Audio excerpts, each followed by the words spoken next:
وتعالى لقد كان لكم في رسول الله أسوة حسنة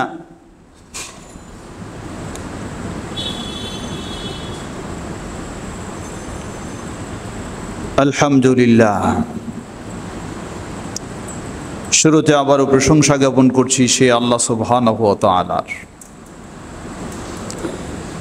যার বিশেষ তৌফিকে আমরা তার দিনের পথে চলার সৌভাগ্য লাভ করেছি, যিনি আমাদেরকে তার দিনের পথে কবুল করেছেন। তার এই প্রশংসা জ্ঞাপনার্থে বলি আলহামদুলিল্লাহ। অতঃপর অসংখ্য সালাত ও সালাম পেশ করছি তার প্রিয় রাসূল মুহাম্মদ সাল্লাল্লাহু আলাইহি ওয়াসাল্লাম, তাঁর আসহাবে কেরাম, আহলে বাইত সকলের প্রতি। সমবেত মুসল্লিবৃন্দ, ইসলামের কিছু মৌলিক বিষয় রয়েছে যা প্রতিটি মুসলিমের জন্য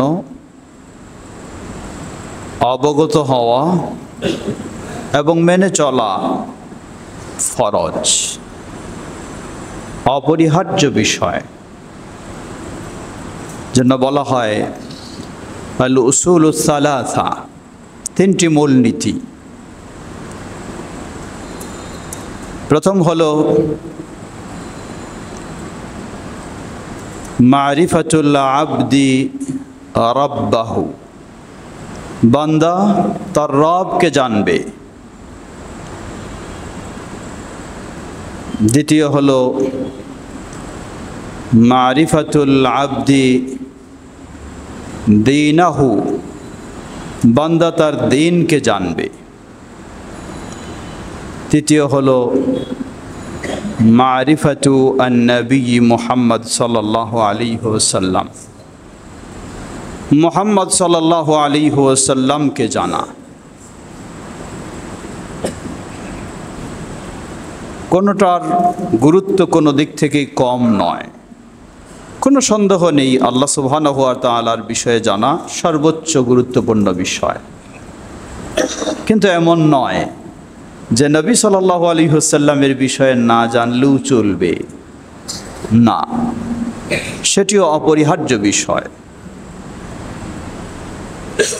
আল্লাহ সুবহানাহু ওয়া তাআলা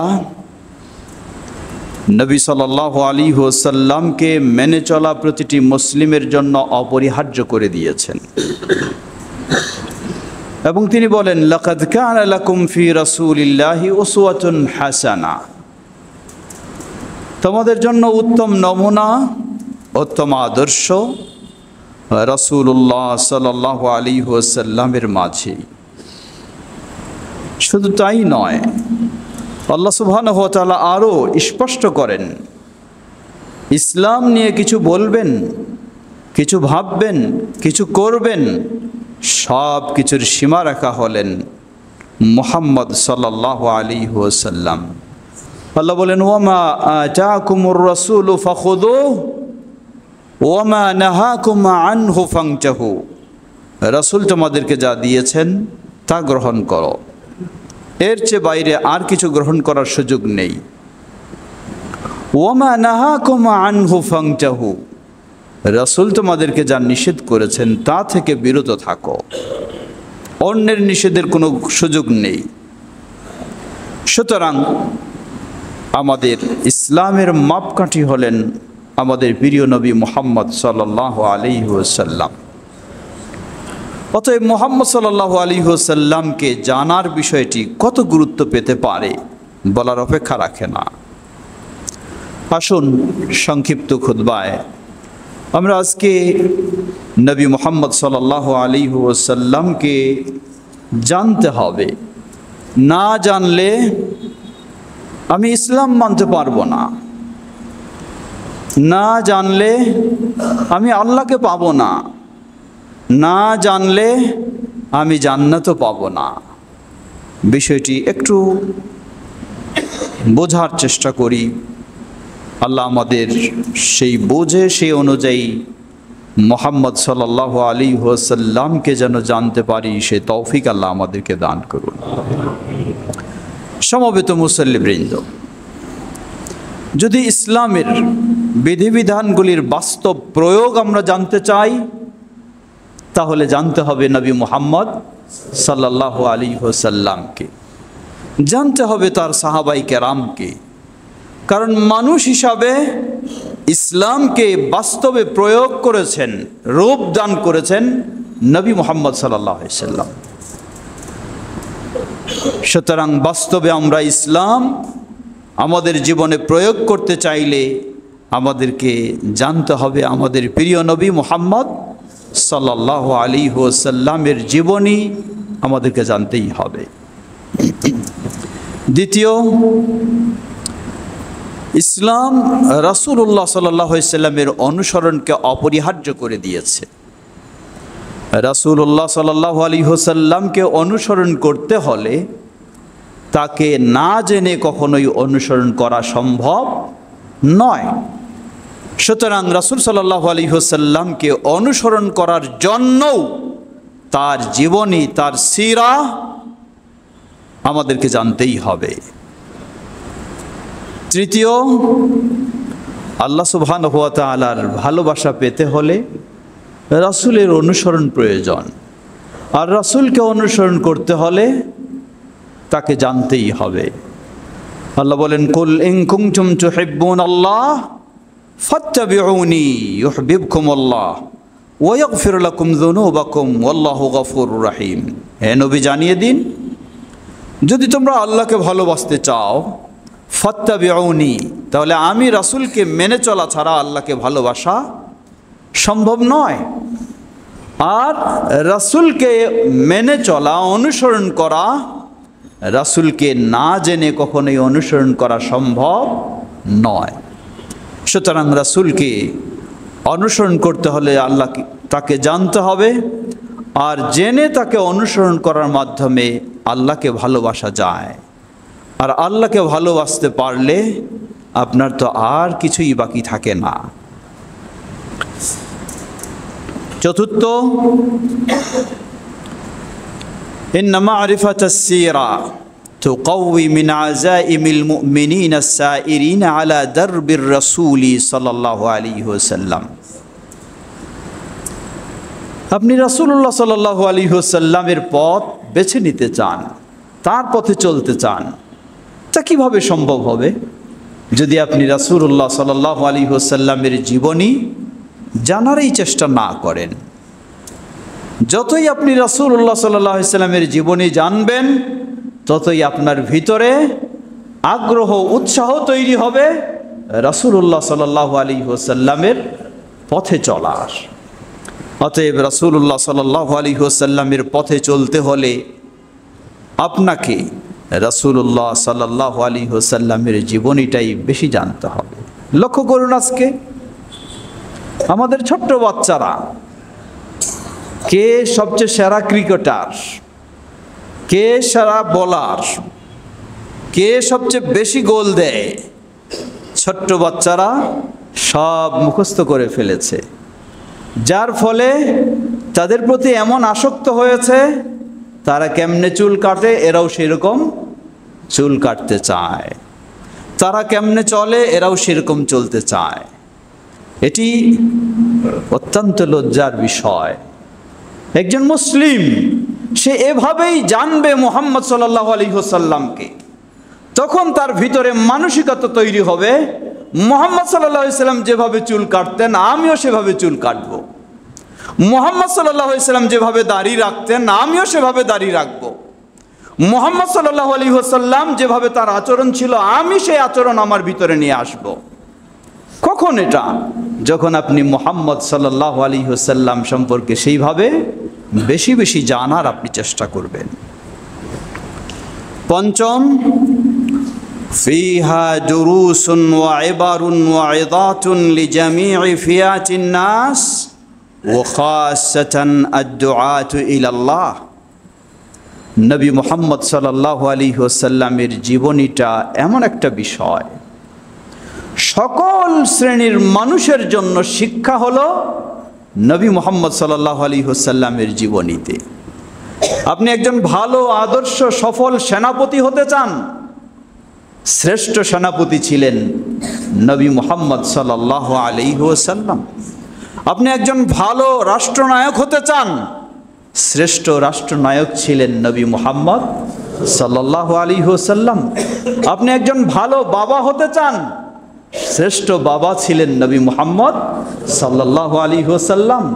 আপনি আদর্শ স্বামী হতে চান, আদর্শ স্বামী ছিলেন নবী মুহাম্মদ সাল্লাল্লাহু আলাইহি ওয়াসাল্লাম।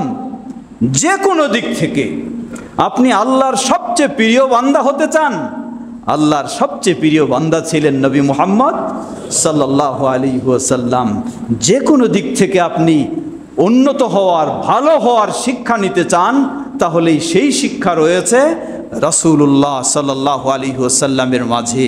সুতরাং আপনাকে রাসূলুল্লাহ সাল্লাল্লাহু আলাইহি ওয়াসাল্লামের জীবনী, তার সিরা আপনাকে জানতেই হবে, শিখতেই হবে, না হলে আপনি কোনো দিক থেকে শ্রেষ্ঠ হতে পারবেন না। বিশেষ করে আদ-দুআতু ইলাল্লাহ, যারা ইসলামের কাজ করতে চান, ইসলামের পথে দাওয়াত দিতে চান, শ্রেষ্ঠ দায়ী ইলাল্লাহ ছিলেন রাসূলুল্লাহ সাল্লাল্লাহু আলাইহি ওয়াসাল্লাম। তাই আপনার জন্য রাসূলুল্লাহ সাল্লাল্লাহু আলাইহি ওয়াসাল্লামকে জানতে হবে। কোনো সন্দেহ নেই, আপনি সহিভাবে সালাত আদায় করছেন, আপনি সুন্দরভাবে সহিহ হাদিসের আলোকে সালাতের খুঁটিনাটি আমল করার চেষ্টা করছেন, কিন্তু পার্শ্বে একজন মানুষ, তিনি ভিন্ন আকীদার, ভিন্ন মাযহাবের, ভিন্ন সমাজের, আপনার মতো হাত বাঁধেনি, আপনার মতো হাত তোলেনি, আপনার মতো পায়ে পা লাগায়নি। আপনি কি করবেন? আপনি যখন সহিটা মেনে চলছেন, আপনার ভিতরে যেন একটা আলাদা ক্ষোভ তৈরি হচ্ছে যে কে আসলো আমার পাশে, সে কেন আমার মতো হাত বাঁধে না, কেন সে আমার মতো হাত তুলে না, কেন সে আমার মতো পা লাগায় না। একটা আপনার ভিতরে ক্ষোভ তৈরি হয়। এমন একটা ঘটনাও ঘটে গেছে, ওই ব্যক্তিকে মারামারিও শুরু করে দিয়েছে। উল্টা, সব উল্টাও। আরেকজন, আপনি এমন এক মসজিদে গেছেন, যেই মসজিদের মুসল্লিরা কেউ বুকে হাত বাঁধে না, যেই মসজিদের মুসল্লিরা কেউ রুকুর আগে পরে হাত তোলে না, যেই মসজিদের মুসল্লিরা কেউ আমিন বলে না। কিছুদিন আগেই ঘটে গেল সেই লক্ষ্মীপুরের ছোট বাচ্চা শাহিন আলম, যাকে আমিন বলার কারণে কি ধরনের অমানবিকভাবে মারধর করা হলো। আপনারটাই যদি সঠিক হয়ে থাকে বুঝলাম, তাহলে আরেকজন মানুষের সাথে এই আচরণ করে কি আপনি তাকে দিন শিক্ষা দেবেন? তা তো কখনোই হতে পারে না। লক্ষ্য করুন, নবী সাল্লাল্লাহু আলাইহি ওয়াসাল্লামের সাহাবী বলছেন, একই জামাত চলতেছে, একজন সাহাবী হাঁচি দিয়েছেন। তো হাঁচি দিলে নিয়ম হলো আলহামদুলিল্লাহ বলা, আরেকজন শুনলে সে ইয়ারহামুকাল্লাহ বলবে, এটাই হলো নিয়ম। কিন্তু সালাতের ভিতরে যখন হাঁচি দিয়েছে, দেওয়ার পরে যখন এই বলে ফেলেছে, অন্যরা তার দিকে বাঁকা চোখে তাকাচ্ছেন জামাত চলা অবস্থায়, মানে বাঁকা চোখে তাকিয়ে তাকে বন্ধ করতে বলছেন। এটা সালাতের বাইরের দোয়াগুলি ভিতরে এভাবে বলা যাবে না। প্রায় তারা ক্ষিপ্ত, সালাত শেষ হয়েও ক্ষিপ্ত। নবী সাল্লাল্লাহু আলাইহি ওয়াসাল্লাম সকলকে শান্ত করলেন, শান্ত করে খুব সুন্দরভাবে শিক্ষা দিলেন। বললেন যে দেখো, এটি হলো সালাত, সালাতের বাইরে যা চলে সেটি সালাতের ভিতরে চলে না। সেই সাহাবী বললেন, ওয়াল্লাহি, আল্লাহর কসম করে বলছি, আমার জীবনে এই ধরনের শিক্ষককে কোনোদিন দেখিনি, যিনি আমাকে গালিও দিলেন না, একটা থাপ্পড়ও দিলেন না, কিন্তু খুব সুন্দরভাবে আমাকে শিক্ষা দিলেন। সুবহানাল্লাহ। এ হলো রাসূলুল্লাহ সাল্লাল্লাহু আলাইহি ওয়াসাল্লামের আদর্শ। আপনি যদি সেই সুন্দর আদর্শ নিতে চান, তাহলে আপনাকে রাসূলুল্লাহ সাল্লাল্লাহু আলাইহি ওয়াসাল্লামের জীবনী আপনাকে জানতেই হবে, শিখতেই হবে। ষষ্ঠ, মা ইউরিদু আল মাসাল আল আ'লা লিল ইনসানিল কামিল ফি জামিউল জাওয়ানিবি ফাআলাইহি সিরাতুহু সাল্লাল্লাহু আলাইহি ওয়াসাল্লাম। যে ব্যক্তি যে কোনো দিক থেকে শ্রেষ্ঠ হতে চাইবে, সবচেয়ে ভালো হতে চাইবে, তার কর্তব্য হলো রাসূলুল্লাহ সাল্লাল্লাহু আলাইহি ওয়াসাল্লামের আদর্শ নেওয়া, সেই রাসূলুল্লাহ সাল্লাল্লাহু আলাইহি ওয়াসাল্লামের জীবনী পড়া। সপ্তম, সিরাতুহু তুসাইদু আলা ফাহমিল কিতাবি ওয়াস সুন্নাহ। রাসূলুল্লাহ সাল্লাল্লাহু আলাইহি ওয়াসাল্লামের জীবনী শুধু পড়া, একটি উপন্যাসের মতো পড়া নয়। আপনাকে ইসলামের মূল বিষয় হলো কোরআন এবং হাদিস, তা আপনাকে জানার চেষ্টা করতে হবে, তা আপনাকে বোঝার চেষ্টা করতে হবে। এমনকি আরবি ভাষা শিখেও আপনার পক্ষে অনেক সময় কোরআন এবং হাদিস সঠিকভাবে বোঝা সম্ভব হবে না। আপনি যদি কোরআন এবং হাদিস সঠিকভাবে বুঝতে চান, তাহলে আপনার জন্য অপরিহার্য রাসূলুল্লাহ সাল্লাল্লাহু আলাইহি ওয়াসাল্লামের জীবনী আপনাকে জানতে হবে। কারণ রাসূলুল্লাহ সাল্লাল্লাহু আলাইহি ওয়াসাল্লাম কে ছিলেন? হিশাম, সাদ ইবনে হিশাম তিনি বলছেন যে আমি উম্মুল মুমিনিন আয়েশা রাদিয়াল্লাহু আনহার কাছে গেলাম, গিয়ে বললাম, হে উম্মুল মুমিনিন, আমাকে কিছু বিষয় সম্পর্কে অবগত করুন। তিনি বললেন, আম্বিনি আন খুলুকি রাসূলিল্লাহ সাল্লাল্লাহু আলাইহি ওয়াসাল্লাম, রাসূলের স্বভাব চরিত্র কেমন ছিল আমাকে একটু শিক্ষা দিন, একটু বলুন, একটু অবগত করুন। উম্মুল মুমিনিন আয়েশা রাদিয়াল্লাহু আনহা বললেন, আলাস্তা তাকরা আল কোরআন, তুমি কি কোরআন পড়ো না? বললেন, হ্যাঁ পড়ি। বললেন, কোরআনেই তো হলো রাসূলুল্লাহ সাল্লাল্লাহু আলাইহি ওয়াসাল্লামের জীবন। সুবহানাল্লাহ। এর মানে রাসূল, কোরআনকে আপনি বুঝতে চাইলে রাসূলুল্লাহ সাল্লাল্লাহু আলাইহি ওয়াসাল্লামের জীবনটা আপনাকে জানতে হবে, অটোমেটিক আপনি কোরআন বুঝে ফেলবেন। হাদিস আপনাকে বুঝতে হলে রাসূলুল্লাহ সাল্লাল্লাহু আলাইহি ওয়াসাল্লামের জীবনী জানতে হবে, কারণ কোরআন এবং হাদিস দুটোই যেন বাস্তব রূপ লাভ করেছে মুহাম্মদ সাল্লাল্লাহু আলাইহি ওয়াসাল্লাম। এটি হলো কোরআন গেলাফের ভিতরে রয়েছে, আর বাস্তব সমাজে রয়েছেন নবী মুহাম্মদ সাল্লাল্লাহু আলাইহি ওয়াসাল্লাম। হাদিস রয়েছে হাদিসের কিতাবে, আর বাস্তব রয়েছেন নবী মুহাম্মদ সাল্লাল্লাহু আলাইহি ওয়াসাল্লাম। সুতরাং নবী মুহাম্মদ সাল্লাল্লাহু আলাইহি ওয়াসাল্লামের জীবনী জানা আপনার জন্য কতটুকু অপরিহার্য বলার অপেক্ষা রাখে না। ইসলাম কোরআন সুন্নাহ ছাড়া সম্ভব নয়, আর কোরআন হাদিসকে সঠিকভাবে বুঝতে হলে রাসূলুল্লাহ সাল্লাল্লাহু আলাইহি ওয়াসাল্লামের জীবনী জানার বিকল্প নেই, তা আমাদেরকে জানতেই হবে।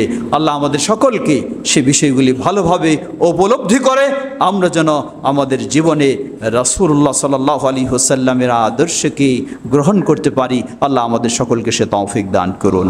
আলহামদুলিল্লাহ, আলহামদুলিল্লাহ রাব্বিল আলামিন, ওয়াসসালাতু ওয়াসসালামু আলা আবদিল্লাহি ওয়া রাসূলিহি নবিয়িনা মুহাম্মদ ওয়া আলা আলিহি ওয়া সাহবিহি আজমাইন, আম্মা বা'দ। সমবেত মুসল্লিবৃন্দ, ঠিক একইভাবে অষ্টম বিষয়,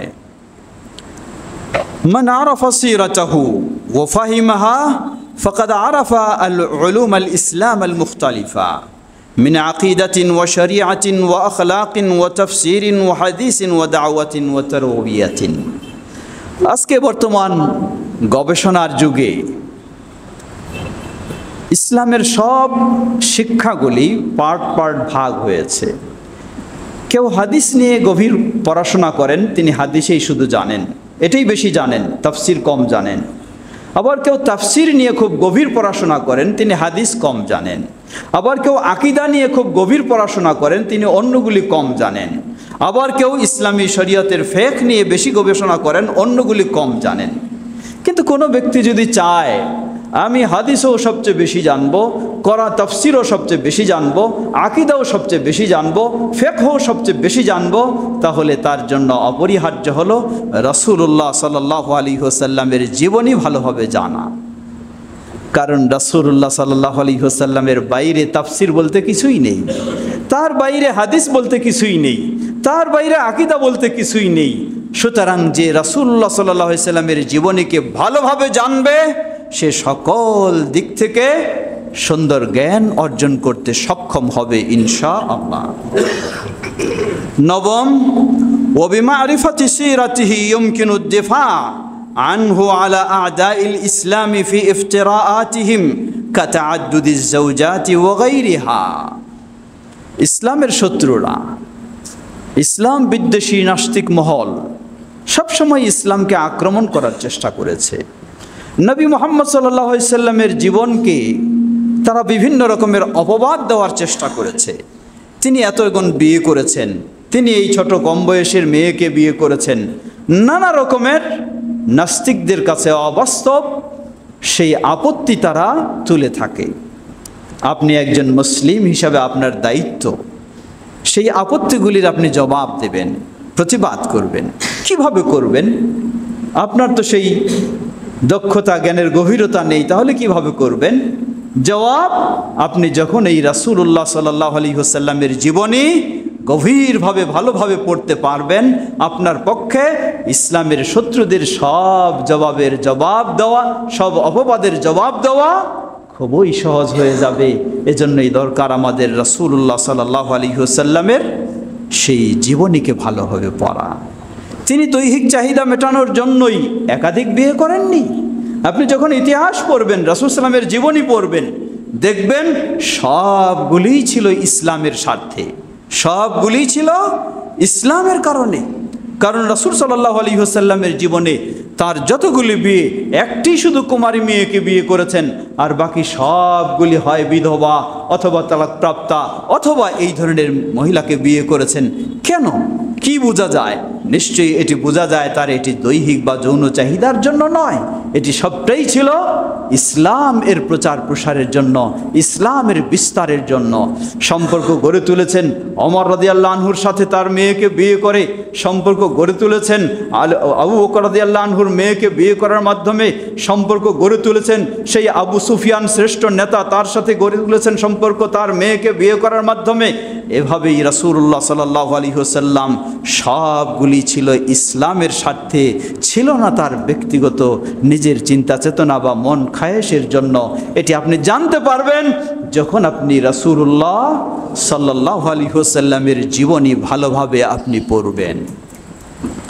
দশম, ওয়ায়ুরাফু খাসাইসুহু, তুরাফু খাসাইসুহু বিমারিফাতি সিরাতিহি ويمكن التثبت والتحسين في موقف المسلم من الفتن والأوضاع المختلفة। আপনার জীবনে বহু ধরনের প্রেক্ষাপট আপনি দেখতে পাচ্ছেন। কোন প্রেক্ষাপটে আপনি একজন মুসলিম হিসাবে আপনার অবস্থানটা কি ধরনের হতে পারে? আপনি কি যুদ্ধে জড়িয়ে যাবেন, না ধৈর্য ধারণ করবেন, না আত্মগোপন করবেন, না প্রকাশ্যে থাকবেন? কোন পরিবেশে কিভাবে আপনি বহুমুখী সমস্যার সম্মুখীন হলে ইসলাম মেনে চলবেন? এটি আপনার জন্য সহজ হবে যখন আপনি রাসূলুল্লাহ সাল্লাল্লাহু আলাইহি ওয়াসাল্লামের জীবনী সুন্দরভাবে জানতে পারবেন। রাসূলুল্লাহ সাল্লাল্লাহু আলাইহি ওয়াসাল্লামের জীবনী রয়েছে। তিনি সেই মক্কার সম্ভ্রান্ত পরিবারের অত্যন্ত সম্মানী মর্যাদাশীল ব্যক্তি ছিলেন। আবার সেই ব্যক্তি মক্কাতেই তিনি বিতাড়িত হয়েছেন। আপনার এমন প্রেক্ষাপট আসলে আপনি কি অবস্থান গ্রহণ করবেন? রাসূলুল্লাহ সাল্লাল্লাহু আলাইহি ওয়াসাল্লামের জীবনী শিখার মাধ্যমে আপনি সেই অবস্থানটা নিজের জন্য ক্লিয়ার করতে পারবেন। রাসূলুল্লাহ সাল্লাল্লাহু আলাইহি ওয়াসাল্লাম আল্লাহর নবুয়ত পেয়েছেন, রিসালাত পেয়েছেন। তিনি বলতে পারতেন, আমি পেলাম নবুয়ত, রিসালাত পেয়েছি, আল্লাহ আমাকে মনোনয়ন দিয়েছেন, সুতরাং কেন আমি গোপনে দাওয়াতি কাজ করব? কিন্তু তা না বলে প্রথম 3 বছর তিনি গোপনে দাওয়াতি কাজ করেছেন।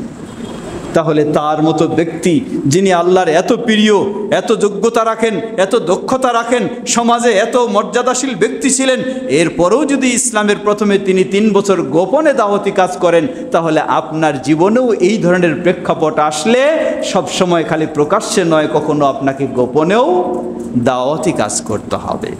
আবার রাসূলুল্লাহ সাল্লাল্লাহু আলাইহি ওয়াসাল্লাম মদিনার জীবনে এসে সশস্ত্র সেই মুশরিকদের বিরুদ্ধে যুদ্ধেও তিনি নেমেছেন। আপনিও সেই পর্যায়ে যাবেন যখন আপনার ওই রকম পরিবেশ আসবে। সব সময় যদি আবার সশস্ত্র নিয়ে আপনি চিন্তা করে থাকেন, তাহলে কখনোই সঠিক করবেন না, অবশ্যই রং করবেন। লক্ষ্য করুন, এজন্য অনেক সময় ক্লিয়ার হওয়ার জন্য বলে থাকি, 2য় হিজরিতে নবী সাল্লাল্লাহু আলাইহি ওয়াসাল্লাম সশস্ত্র যুদ্ধ করলেন মুশরিকদের সাথে। মদিনার যুগ 2য়, 3য়, 4র্থ, 5ম, 6ষ্ঠ, 7ম হিজরিতে রাসূলুল্লাহ সাল্লাল্লাহু আলাইহি ওয়াসাল্লাম 6ষ্ঠ হিজরিতে রাসূলুল্লাহ সাল্লাল্লাহু আলাইহি ওয়াসাল্লাম উমরা পালনের জন্য মক্কা গেলেন, মক্কার উদ্দেশ্যে রওনা দিলেন 1400 সাহাবী সাথে নিয়ে। কিন্তু হুদাইবিয়া নামক জায়গায় মক্কাবাসী থেমে দিল, আর যেতে দিল না।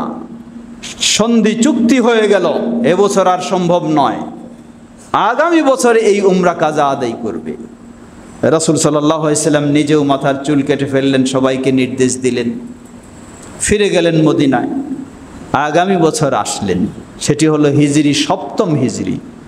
মনে রাখবেন, 7ম হিজরি, যেখানে 2য় হিজরিতে সশস্ত্র যুদ্ধ করলেন মুশরিকদের বিরুদ্ধে, অমুসলিমদের বিরুদ্ধে, সেখানে 7ম হিজরিতে নবী সাল্লাল্লাহু আলাইহি সাল্লাম সদল বলে বাইতুল্লাহ তাওয়াফ করছেন। কি পরিবেশে? এখনো বাইতুল্লাহ 360টা মূর্তি রয়েছে।